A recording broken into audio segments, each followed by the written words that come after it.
Coindash, an up-and-coming ICO, lost millions of dollars to a malign individual through malicious code that went onto their website during the time of the actual opening. So as the token sale went public, over 37,000 Ethereum went to a different address than that of the actual Coindash team. The 37,000 Ethereum was worth $7.4 million. Welcome to Kubera. Today we're discussing this. It happened not long ago, and what we can learn from this. I know these intros are getting dull, but someone make me an intro, gosh darn it. Okay, so Coindash is a blockchain company that helps investors manage their funds and hedge their investments against other traders. So this was worth tens of millions of dollars, at least in the eyes of the public.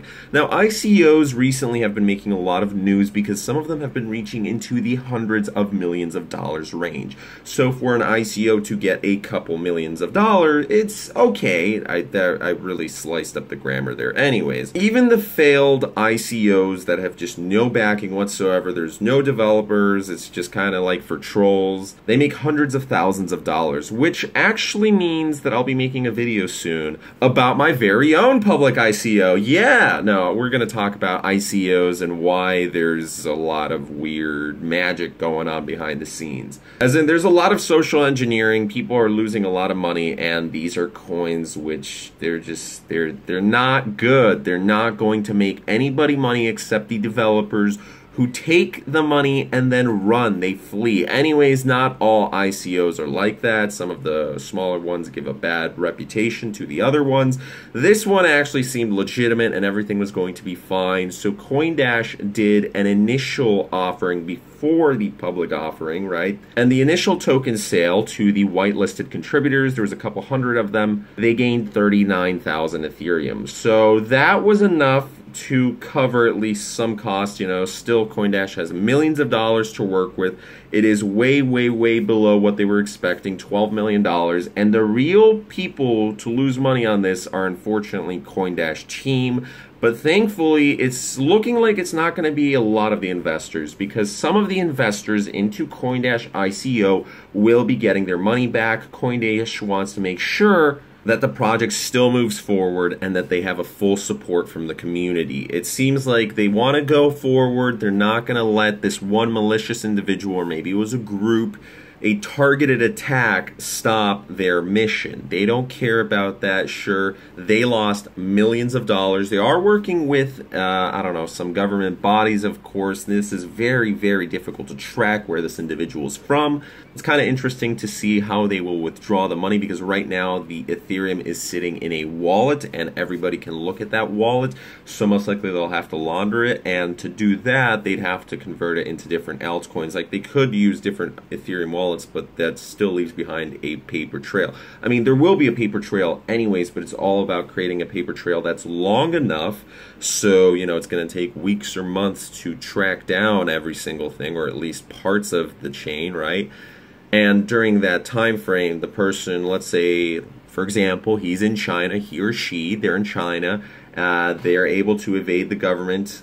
They're able to evade police, everybody. They get millions of dollars. They cash it out through various methods. They take the money, and then they buy their own private island in the Caribbean. See ya. By the time the FBI, the NSA, whoever's tracking this stuff, I don't know, the SEC, I'm just kidding. By the time they realize who did it, they won't have any jurisdiction if the individual is smart enough to be able to get away with it. Now, sometimes you have these criminals that don't know how to properly clean their money, and this is very interesting because then the police usually catch up with them, or they, you know, sit in the same location. They have really terrible OPSEC. It's just like, it's not all about online OPSEC, it's including physical OPSEC as well. Anyways, so forget about the criminal. We'll see what's going to happen. Right now the money's sitting in there. It's millions of dollars. And with the price of Ethereum going back up now, it's rather interesting because it could be worth over $10 million, which has to hurt for Coindash, because Coindash is going to be still giving out coins. I'm not sure exactly how it's going to work, but they're going to try and make sure that the coins are at least of some value to the investors. I'm sure the investors might have lost a little bit. There's definitely some investors that lost because what basically happened is there was a three-part series, okay? So the first part was the whitelisted contributors. They sent the Ethereum. That was A-okay. But these guys lose because the other guys, well, the coins have to be diluted a little bit. So all three people lose money, but it's all about which one loses the most. I think the whitelisted contributors, they will lose the least. But the next group of people are the ones who sent it to the malicious individual, and this is probably a majority. This is over 2,000 investors, over $7 million worth of Ethereum just poof, vanishes super quickly. The way they did this was they put like some weird code onto the website, and then, you know, the wallet was wrong, and this was immediately as it went online. So this is why you have to be very, very secure when you're doing an ICO, because you're just not sure. And this is very quick. This is millions of dollars happening just like poof, just like that. It's, you know, some of these ICOs make millions of dollars within minutes.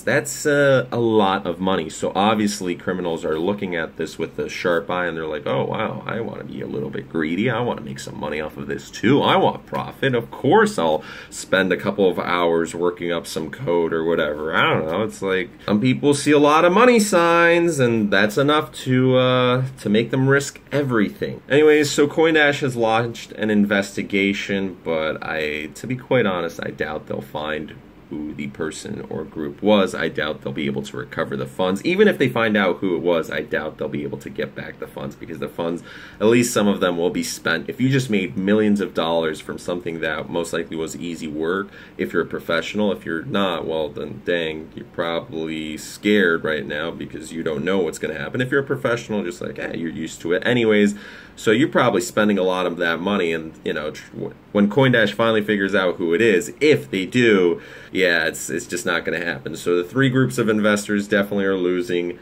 The first ones are going to lose probably the least. The second ones are going to get their funds recovered because Coindash will still be handing out tokens.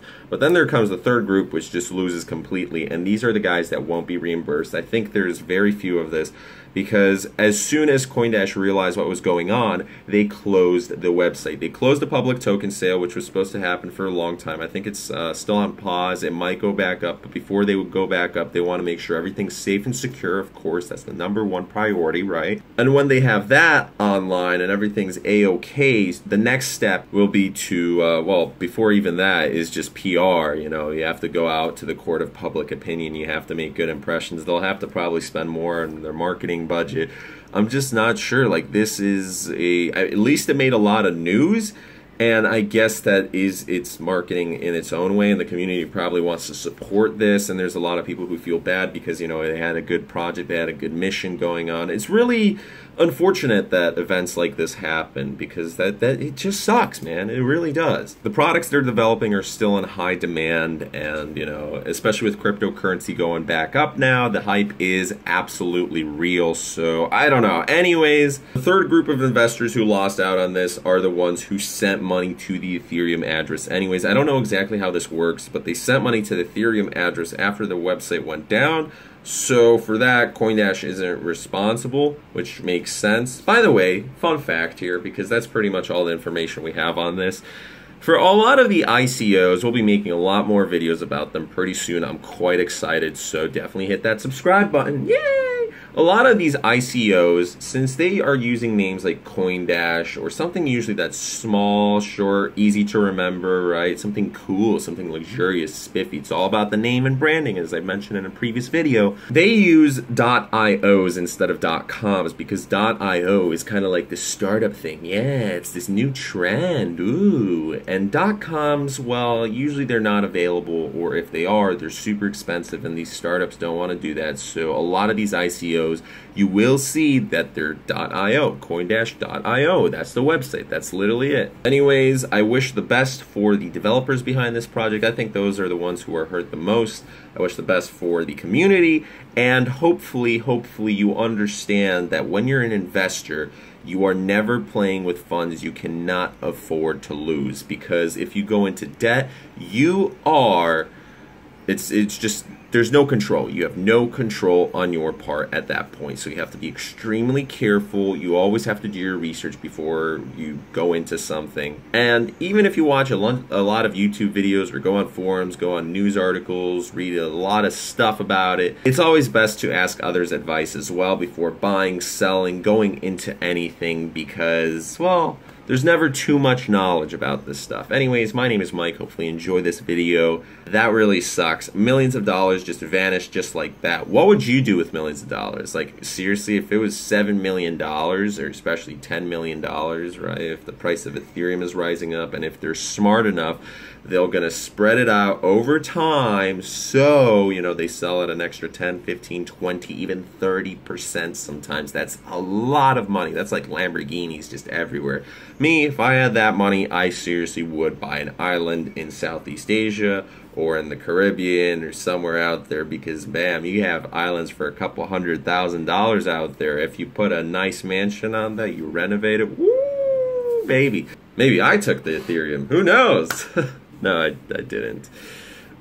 Oh gosh. I'm one of those that I actually lost 0.9 Ethereum. Not to this. I'm going to talk about that in a future video as well. I lost 0.9 Ethereum, which is worth a couple $100. Anyways, if you enjoy this, leave a like, subscribe. I don't know if I did that twice. But, yeah, let's make money. Let's make great things happen.